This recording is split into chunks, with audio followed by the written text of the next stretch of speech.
Okay, Assalamualaikum warahmatullahi wabarakatuh. So hari ni Zo nak buat santai je, slot santai berkenaan dengan sebelum pembinaan bermula. Okay, so ada 3 sebab yang korang jangan buat lagi rumah selagi 3 sebab ni tak selesai. Okay, so kalau nak tahu apa 3 sebab ni, jom. 3 sebab tu adalah, yang pertama adalah dari segi jenis tanah ataupun keadaan tanah, yang kedua adalah dari segi desain rumah, dan juga yang ketiga, yang terakhir adalah dari segi guaman, iaitu daripada kontraktor, pemilihan kontraktor sendirilah. So keadaan tanah ni sebenarnya yang bermain peranan adalah dari segi pemilikan tanah sebenarnya, dan juga struktur tanah. Okey, so kalau tanah ni sebenarnya dia terbahagi kepada beberapa bahagian lah. So tanah ni kita ada dari segi tanah pertanian, tanah benda, tanah kelapa sawit, macam-macam lagi. So kita kena tengok dulu keadaan tanah, dan tuan rumah kena pastilah.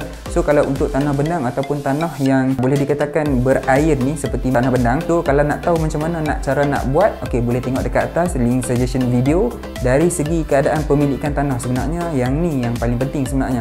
Pemilikan tanah ni tak dimiliki oleh tuan rumah 100%. So nanti akan boleh berlaku pergelutan ataupun pergaduhan apabila rumah tu dah disiapkan, tiba-tiba untuk pembelian tanah tu tak dapat disokong oleh agreement.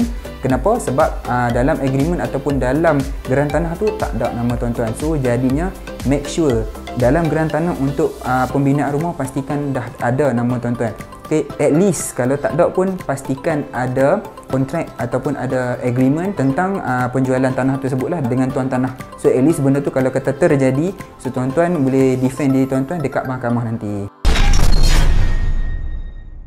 Okay, so yang kedua adalah design. So design ni kenapa saya cakap penting design ni? Okay, sebenarnya design ni dia macam-macam.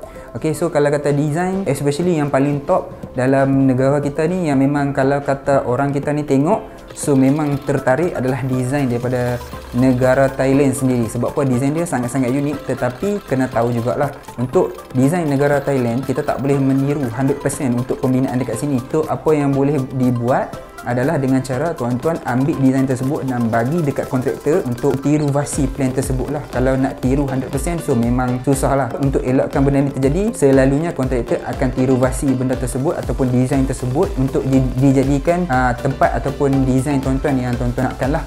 Okay.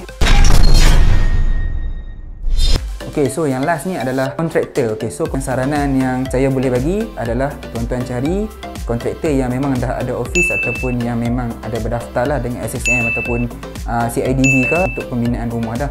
Dan tuan-tuan kena tengok juga dari segi pembinaan yang dibuat. Okay, dengan cara macam mana sekarang ni kebanyakannya mungkin susah membuat site visit di tapak pembinaan. So apa yang boleh dibuat adalah dengan cara tuan-tuan minta video yang dibuat, ataupun boleh melayari laman sesawang ataupun melayari page ataupun YouTube channel ke, ataupun minta saja dekat kontraktor untuk bukti. At least sekurang-kurangnya keyakinan tuan-tuan untuk pembinaan tu ada. Sebab apa? Okey, kontraktor ni dah pernah buat rumah orang lain. So review dia sangat cantik. So dekat situ pun tuan-tuan dah boleh membuat pembandingan lah dengan kontraktor lain. Tetapi jangan lupa, untuk kontraktor tuan-tuan jangan bandingkan harga kontraktor dan juga harga tukang kampung. So yang dua ni adalah dua perkara beza. So yang ni saya memang takkan terangkan, sebab yang ni kalau terangkan memang dia akan jadi satu video yang sangat-sangat panjang. Okey, so kontraktor ni juga kenapa saya suruh buat pemilihan yang betul adalah tuan-tuan kena double check adakah kontraktor ni untuk pembinaan, adakah dia akan meminta tuan rumah membuat pembayaran dengan lawyer ataupun meminta tuan rumah membayar ke akaun dia direct. Okey, so kalau kata direct ke akaun kontraktor ni akan menjadi permasalahan dekat tuan-tuan sendirilah. Dari segi mungkin kerja tak disiapkan dengan 100%, tukang lari, berlaku defect, kontraktor tak ambil tindakan apa-apa. So yang tu semua adalah perkara-perkara yang memang boleh berlaku dan kebanyakannya sudah pun berlaku. So kalau kontraktor tersebut ada membuat perjanjian dengan lawyer, so bermaksud salah satunya cara pembiayaan kepada kontraktor adalah lebih selamat lah, disebabkan orang ketiga iaitu lawyer akan memegang amanah sebagai pemegang duit, yang mana yang akan diriliskan kepada kontraktor mengikut fasa yang dah ditetapkan di dalam agreement tersebut lah. So guaman ni adalah sangat-sangat penting untuk pemilihan kontraktor. So conclusion dia dekat sini. Okay, kenapa tiga-tiga perkara ni penting? Okay, sebab sebelum tuan-tuan dan juga perempuan nak bina rumah, So kena pasti dulu keadaan tanah tuan-tuan adakah ia dah sesuai untuk pembinaan dengan kadar segerak ataupun pembinaan di masa hadapan.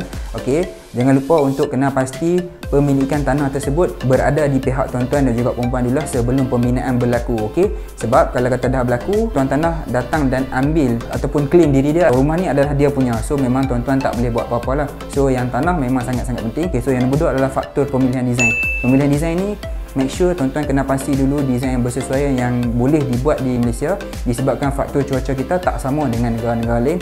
Okey, supaya defect yang akan terjadi ataupun masalah rumah yang akan terjadi di masa hadapan kita dapat kurangkan daripada yang sepatutnya.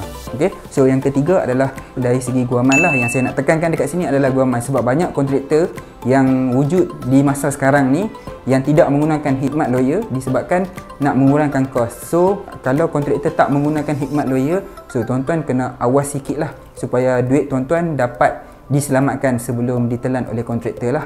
Okey, dah tengok video tadi kan? Okey, jangan lupa tekan button subscribe dan juga button loceng dekat sebelah untuk notification untuk setiap video-video baru yang kami keluarkan untuk kami sajikan dekat tuan-tuan dan juga perempuan. Dan jangan lupa untuk komen di bahagian bawah kalau ada soalan apa-apa, insya-Allah kita akan jawab satu persatu. Okey.